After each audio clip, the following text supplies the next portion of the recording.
Good evening to devotees of Lord Sri Krishna. We are assembling after a gap of almost maybe more than 1 month. In our earlier sessions, we had covered about chapter number 1, that is Arjuna Vishada Yoga. And we are proceeding to chapter number 2 today. And before that, we had an opportunity of dealing with 15th chapter, Purushottama Yoga.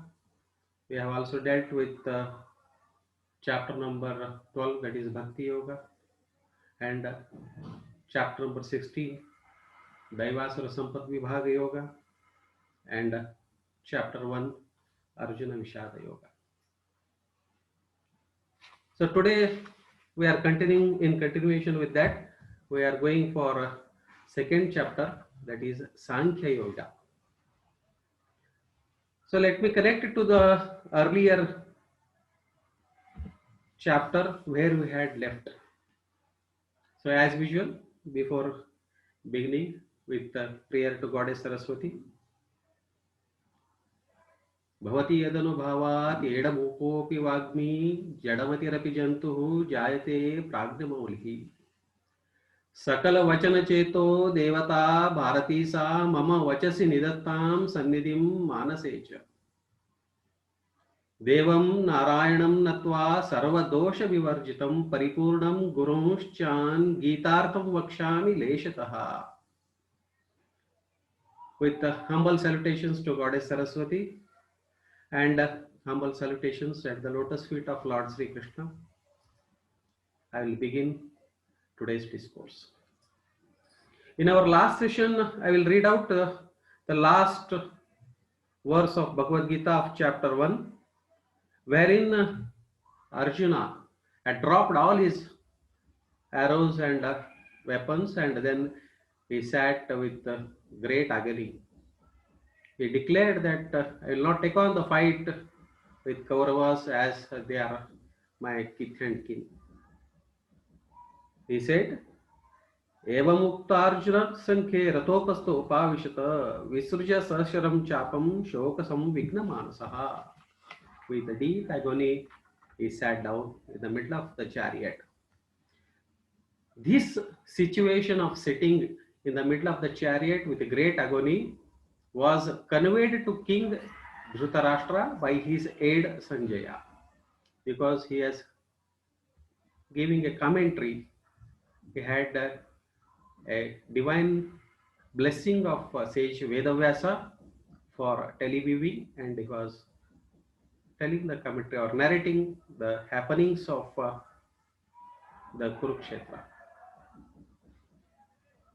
So now Arjuna, the chapter title itself is Arjuna Vishada Yoga. That is the grief of Arjuna, or the sorrow of Arjuna. There are 18 chapters in Bhagavad Gita, as we all know. Second chapter is Sankhya Yoga. So what is the connection between the chapter 1, Arjuna Vishada Yoga, and the Sankhya Yoga? Vishada means we all know that Vishada, that is one who is in great grief or agony or in great distress. What next he needs is the right knowledge. That is, when a person is in distress, he needs knowledge. When a person has lost his courage, he needs knowledge. When a person is confused as to which is the right path and which is the wrong path, he needs knowledge. That is, after a person is in grief, the next step is he needs knowledge. That is how the chapter number 2 is titled as Sankhya Yoga. Sankhya stands for knowledge. So that is the connectivity between chapter 1 and chapter 2.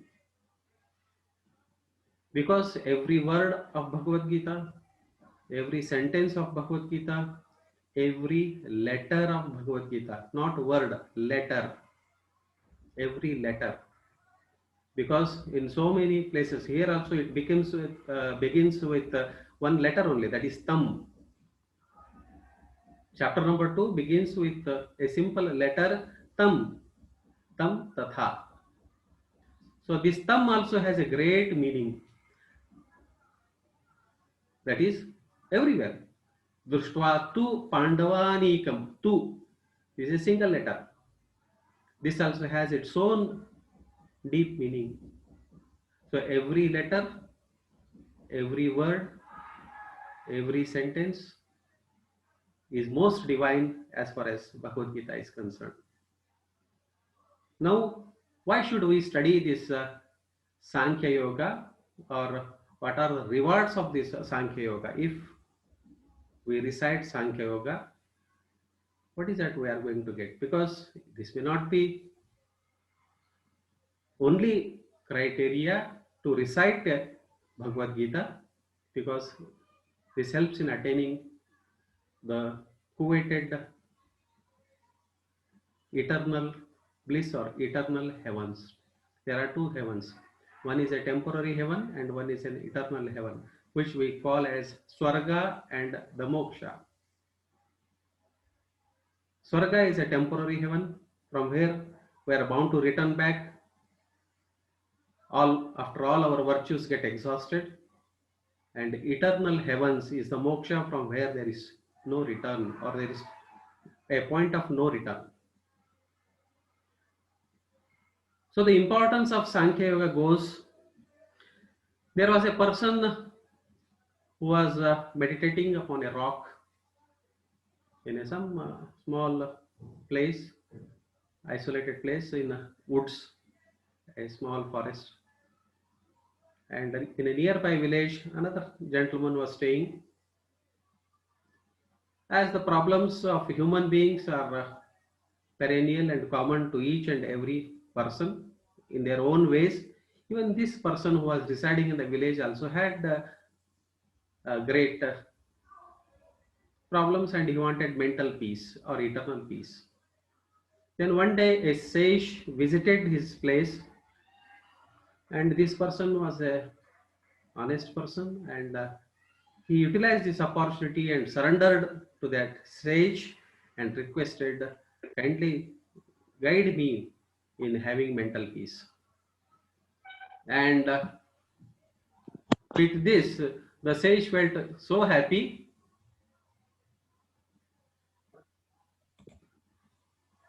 Yes. With this, welcome Arun Mama. Anyway, we are going. So he also has joined just now. So with this, the sage advised him, you go to nearby woods, and where you will find a person by name so and so. He will help you in achieving or attaining what you wanted. And then the person, as per the advice of the sage, went to the woods and found another saint who was in this deep meditation, sitting on that rock. He sat at his feet, but surprisingly, he found that a lot of wild animals like boars or lions and tigers and other animals were surrounding him, and they were at absolute peace, or there was tranquility and no enmity. This surprised him, and then he sat there, and after the saint who was in deep meditation opened his eyes, he saw this person and inquired about him. Then he said, I wanted a peace, mental peace, hence I surrendered to another stage who happened to visit my place, and he advised me to visit your place and find this one. Then he said, I knew, my child, that you will come today. I was waiting for you. Then he said, what is your problem? He said, I wanted peace, a great peace. Then he said, fine, that's fine. But before that, kindly can you enlighten how these wild animals are so docile here and they do not fight with each other? Then the saint said, okay, if you are interested, I will tell you. There is a Shiva temple nearby. A very old ancient Shiva temple is nearby. And there was one person who used to worship Lord Shiva every day with the waters that is flowing nearby. He used to collect the water and worship with whatever wild flowers that were there. in search of peace. And one day, a sage, an enlightened person, bypasser who happened to visit this Shiva temple, asked this person, "Why are you worshipping here in such an isolated place?" He said, "I wanted created or eternal peace. That is the reason I have been worshipping Lord Shiva." Then he said, "Come with me." And both came out. He showed that rock, and upon that rock, he inscribed some verses of Sanskrit. And he said, "You recite this. This is the second chapter of Bhagavad Gita, and you recite every day, you will attain what you wanted." And it suddenly disappeared. This astonished this person who was worshipping every day, and then he had that great staunch belief that he was none other than Lord Shiva, and he started reciting what it was written there. So that was nothing but Sankhya Yoga, or second chapter of Bhagavad Gita, was recited on that rock. Then he recited every day and attained the abode of Lord Vishnu. Since the Bhagavad Gita was inscribed on that rock, from that time onwards, whenever any person or wild animals or anything, they visit this place or they are around here, they all become automatically docile.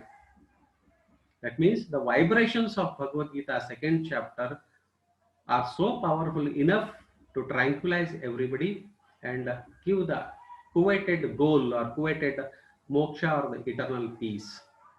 From that time onwards, the person went to his abode, and today I am sitting here, and you have been sent again by another sage here to attain this one. Definitely, you also sit here, recite what has been written, and then you will also attain your coveted goal.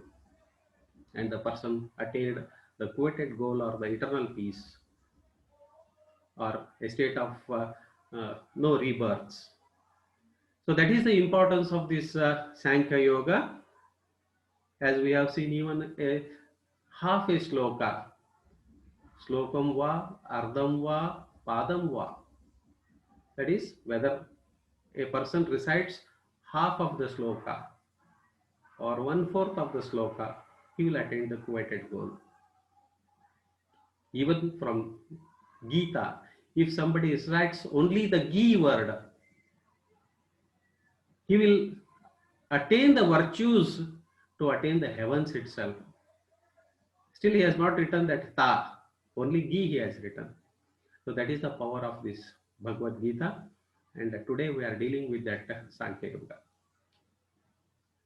So without going much into the other intricate details of the story, we have grasped the gist of Sankhya Yoga, and we'll begin with the first verse. Sanjaya Uvacha. It begins with sayings of Sanjaya, who is revealing this to his king or his master Dhritarashtra in his palace. The scenes of the warfield or the battlefield, where Lord Krishna and Arjuna are stationed, and now Arjuna has dropped all his weapons, and he says that he doesn't want to take on the war or take on the fight. It is the same Arjuna who had won many glorious wars and massacred millions of soldiers mercilessly and won lot of wealth. That is how his name is Dhananjaya.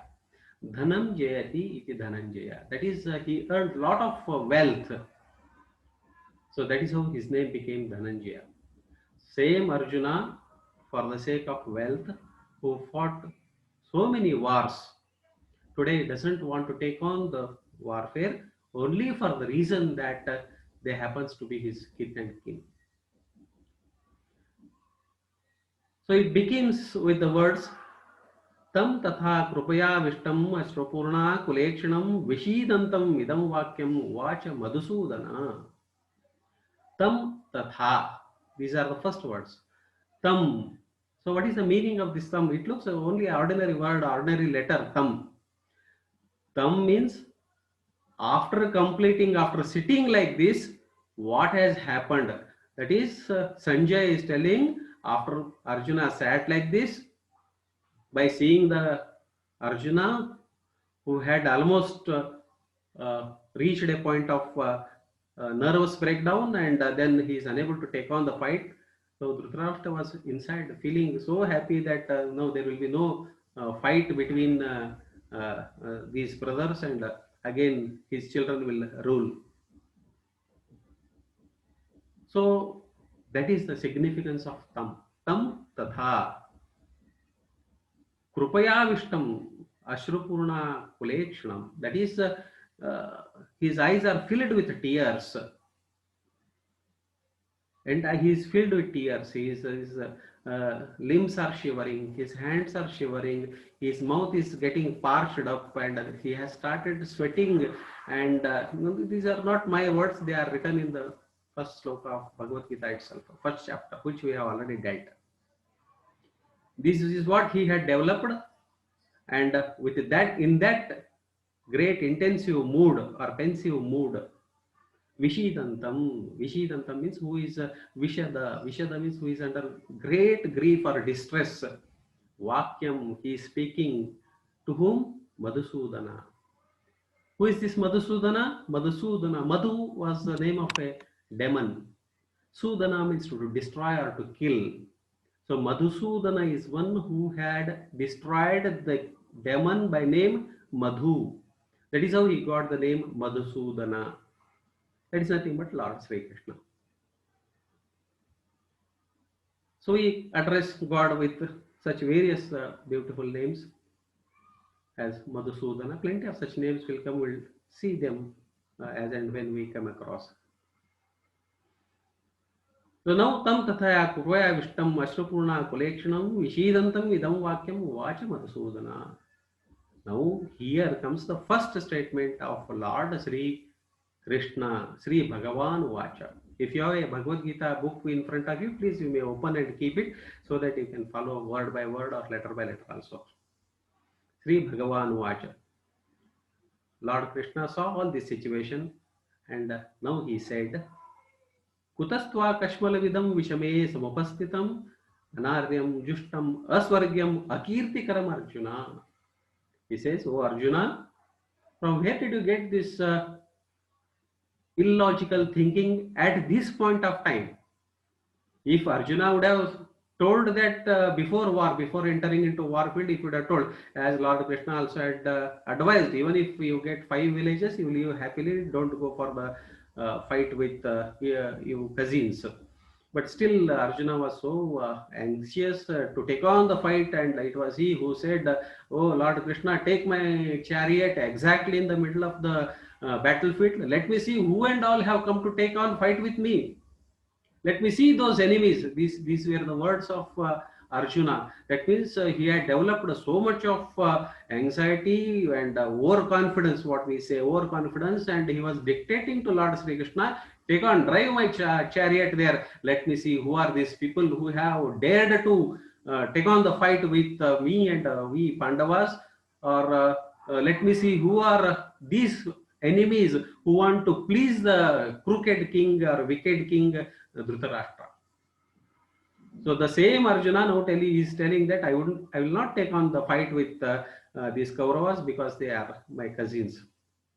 And in fact, after telling this only, Lord Sri Krishna took him in the middle of the battlefield and said, "What, you are the enemies? These are the enemies with whom you have to fight." Because he is a supreme Lord, he knew what exactly is happening in the mind of this Arjuna. So now he is telling, Lord says, "Kutastva kashmalamidam." From where did you get this poisonous thought in this moment, at this moment where war is about to begin? Anaryam, this is Anarya. Arya means any great personality is an adjective. He is addressed as Arya. Arya means an elder, senior, gentleman. Arya, opposite of Arya is Anarya. Anaryam, Ajushtam, Aswargyam, this will not attain you any heavens. Akirtim, this will bring you defame. O Arjuna. This is what Lord Sri Krishna said. Then further he says, Klebyam masmaggamah partha naitatva yopadyate shudram hrudaya daurbalyam tekto tishta parantapa. He says, Klaibyam masmagamaha. That is, don't attain this cowardice, or actually we can say this is sort of impotency. Don't attain this impotency, or don't attain this cowardice at this moment of time, O Partha, at this moment of time. Now you can listen or you can read the book. Many times what happens is we miss upon so small beautiful aspects of Bhagavad Gita. In the first verse it is Arjuna, and now see, kutastva kashmalvidam vishame samupastitam anaryam ajustam aswargyam akirtikaram Arjuna. He addressed the same person as Arjuna. Now he says, Klaibyam masmagamaha Partha. Now the name of Arjuna becomes Partha. Is it a coincidence that Lord Krishna wanted to call him by various names, or whether he has some hidden meaning in that one? The hidden meaning is that Partha was a son of Prutha. Prutha is the name of Kunti Devi. Another name was Kunti Devi. O son of Kunti Devi, at this point of time, from where did you get this incapacitating words? Why did he address Arjuna with the name of his mother? Because it was Prutha Devi or Kunti Devi who had ordered Arjuna to take on the fight. When everybody came to take the opinion of this Kunti Devi, at that time Kunti Devi said, time has come for which I gave birth to all you 5 fellows. They were thinking whether to take on fight with Kauravas or not, whether it is worth it or not, whether we have to fight with our own cousins or my teachers or gurus or something like that. So many doubts they had developed. And now when all went there, Krishna went there, and all these elders went and asked the opinion of Prutha Devi or Kunti Devi, including Dhritarashtra. He had sent a word to Kunti Devi whether she is interested in taking on this fight. Even Arjuna also, because she was very much revered. They all used to revere Kunti Devi so much, and they used to love her, respect her, and her words were almost dictates for them. So now Partha, Krishna is telling Partha, addressing him as Partha, to remind that you are son of this Kunti Devi, and it is the Kunti Devi, when we all had gone for taking the opinion or permission to take on the fight, she had told, today the time has come for which I gave you birth. That is, I gave you birth like 5 lions only to see this day that you take on the fight. And now you are telling your own mother's words, you are now rejecting or refusing. So with that intention, so much of intense and deep meaning, Lord Sri Krishna addressed the same Arjuna as Partha. So this is how we have to read this Bhagavad Gita, every word. Then we can derive so much of pleasure, so much of contentment, so much of peace, and so much of happiness on this Bhagavad Gita. Then he says, Kshudram Hrudaya Daurbalyam Tektotishta Parantapa. Kshudram means it's a paltry. What is paltry? That Hrudaya Daurbalyam, that is weakness of your heart that you are showing is uncalled for. So what you have to do? Tyakta, that is you reject that one. Uttishta, get up. Oh Parantapa. See, Arjuna's name in 2 verses became, first it became Arjuna, later on it became Partha. Now third time it is becoming Parantapa. Now he says Parantapa. Why Parantapa? Param Tapayati. That is, who Arjuna is the one who gives the heat of the war or battlefield, or brings in shivers to the enemies. That is, so because of that, O Arjuna, you are a son of a Kunti Devi, and you have the capacity to bring in shivers to your enemies. That is Tapayati. Tapayati means gives the heat, gives the shock, gives that intensity of what is a battlefield. That is, such a valiant hero was Arjuna. Now Krishna is reminding him that you are a Partha, you are a Parantapa. That is, you have to take on the fight. So this is what is another beautiful meaning of this Parantapa. So after this, Lord Sri Krishna's word, two verses are by Lord Sri Krishna. Now third verse is by Arjuna. Now Arjuna is telling. Still, whatever we had seen in chapter 1, that Arjuna had become nervous, he wanted to drop this one, and after Lord Sri Krishna said, "Get up and take on war," still he is in a confused state and still he has lot of doubts in his mind. Now Arjuna says, "Katam Bhishmaham Sankhe Dronam Cha Madhusudana Ishubhi Prati Yotsami Pujara Varisudana." That is, Arjuna says, Katam, how can I kill Bhishma, who is a great grandfather of this dynasty of Kauravas? Pandavas are also Kauravas are also Kauravas only, because they all belong to same family, same familial hierarchy. Only because they being the sons of Pandu, they became popularly as Pandavas. Actually, they are also Kauravas only, because they are all born to Kuru Maharaja. So because of that, the name Kaurava came, being the children of Kuru Maharaja. Now he is telling, how can I shoot the arrows to Bhishma, who is such a virtuous, towering personality? How can I kill him? Sankhe means in the war. Katam Bhishmaham Sankhe Dronam Cha Madhusudana. How can I kill this Dronacharya? One is, he was a guru or a mentor who taught the archery to this Arjuna and all these Kauravas as well as this Pandavas. How can I kill them? Oh Madhusudana, that's what he is telling. And then Ishubi means arrows. How can I prick with the arrows against who are Pujarha? Pujarha means who deserve to be worshipped. That is Dronacharya, Bhishmacharya deserved to be worshipped. One is great grandfather, other is a mentor, a teacher, and a guru. How can I kill them with the arrows, which is unbecoming of me? That is the logic of Arjuna. Then he says, further he continues his logic. Guru na hatva hi mahanubhavan shreyo bhoktum bhaikshamapiha loke hatvartha kamastu guruni haiva bhunjiya bhogan rudira pratikdan. He says, by killing these great gurus and these mentors who are mahanubhavas, that is great personalities, towering personalities, how can I attain the success, or how can I become victorious by killing them?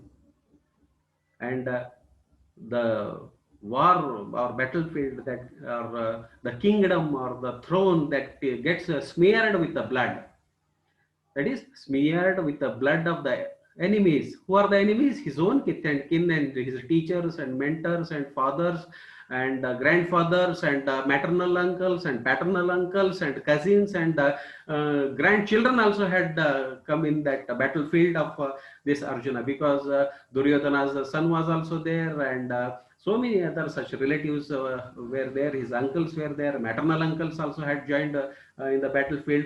So he says, when they are all killed, this throne becomes smeared with the blood. How can I rule on that? How can I sit on that throne which is smeared with the blood? So that is what is the logic of the Arjuna. Again, further Arjuna continues. As we said, the logic or the argument of Arjuna is very rosy, very beautiful to look at. But in reality, how faulty it is, how it is based on a weak foundation, or how it is illogical. So that is where Lord Krishna's role comes, how he shown him the right path, which is the right path, which is the wrong path.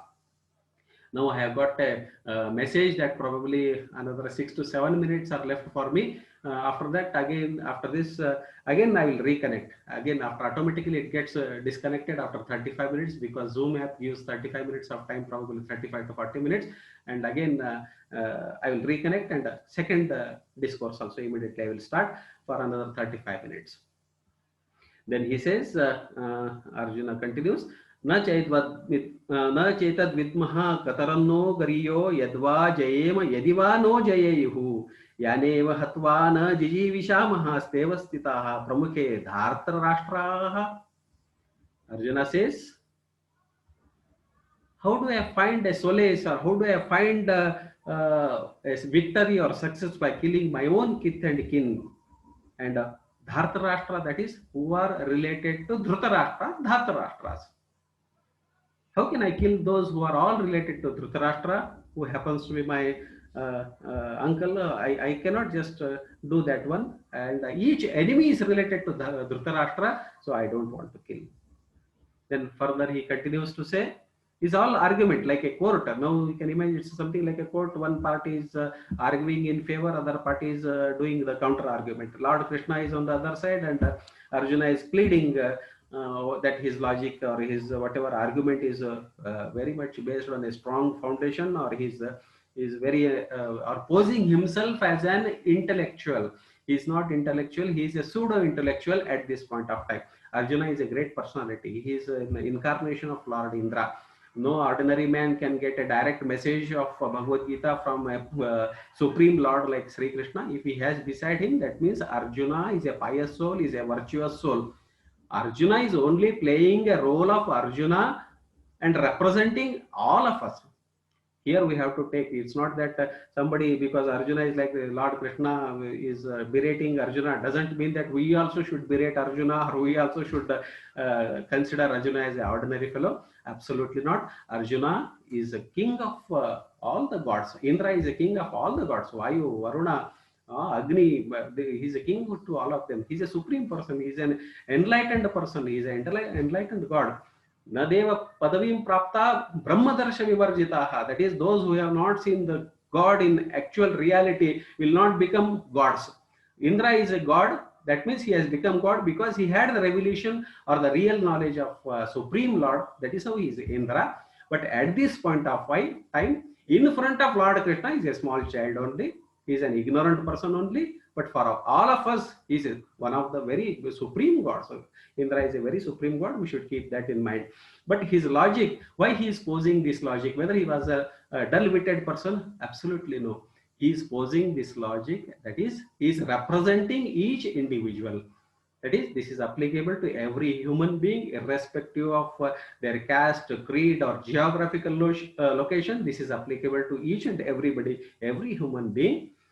He is representing, as a representative of all the human beings, he is pleading to Lord so that the actual nectarine knowledge of Bhagavad Gita comes from the lotus mouth of Lord Sri Krishna and it is spread to all the human beings.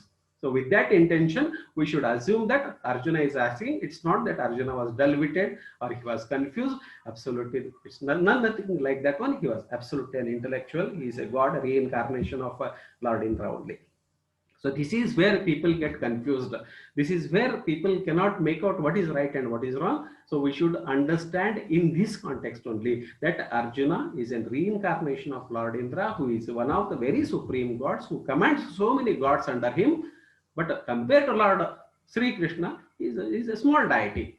He is a small deity. But for us human beings, we die so repeatedly and take birth so repeatedly in so many births of animals, birds. We do not know where we are. We were born earlier, where we are going to take birth in our next lives. But for Arjuna, he has crossed all these stages. So for us, he is supreme. So now this is the logic put forth by Arjuna.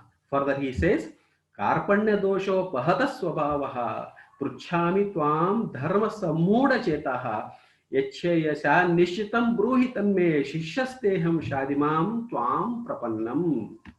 He says, Karpanya doshaha. Karpanya means krupana. Krupana means I have become a sort of confused person. I am unable to take the right decision. Krupana. Krupana also means a miser. Miser is also called as Krupana only. Here it is not word, meaning is not miser, because dhatunam aneka arthatvat. In Sanskrit, one word conveys so many meanings. Suppose if somewhere it comes as Atma, Atma means Atma, soul also, Atma means Paramatma also, Atma means Brahma also. So many meanings will come. We should take the right meaning where it suits. So here the right meaning is Karpanya means he has become so weak. He has become so fragile with the thoughts. That is Karpanya dosha. Dosha, it is a fault. Karpanya dosho apahata swabhavaha. That is, my nature has been carried away. I am unable to take any decisions. Pruchhami tvam. I am asking you, Lord Sri Krishna, because what I have become dharma sammudha chetaha. That is, I have lost the logic of deciding between what is right and what is wrong. Dharma sammoda, that is moodha means mood. I become almost moodha means in ordinary language mad. Mad in the sense no confused. I have become so much fragile that I am unable to take a right decision on this spiritual path or this dharma. That is which is right, whether to take on the fight is right one or not to take on the fight is right one. I have lost my judging abilities. And further he says, Yashreyaha, Yata Shreyaha, that is which is the right path by which I get real victory. That is Yashreya, San Nishchitam Bruhi, O Lord Krishna, tell me decisively you tell this is the right path, this is the wrong path, because I have lost the path itself. That is what he is asking to Lord Sri Krishna. He has done a wonderful thing, that he has surrendered to the supreme Lord of all the 14 lokas, that is Lord Sri Krishna himself. So definitely he will get the right guidance, and that right guidance will help us to take on the right decisions in our lives also. And Arjuna also can become victorious undoubtedly, because he has surrendered to Lord Sri Krishna. That is how what we can learn from these verses is that suppose if we face some problems in your life, suppose if we have some doubts in our lives, surrender to Lord Sri Krishna, the right person. You surrender to him, automatically we get the suggestions, automatically we get the advice, automatically we get the shelter of Lord Sri Krishna. How again in coming verses we can see them. Now he says, Yat Shreyaha Syat Nishchitam Bruhi. Bruhi means tell me, please tell me which is the right path. And Shishyaste, what I am? I am Shishya. I am your disciple, O Lord Sri Krishna. All these days, Arjuna was considering Lord Sri Krishna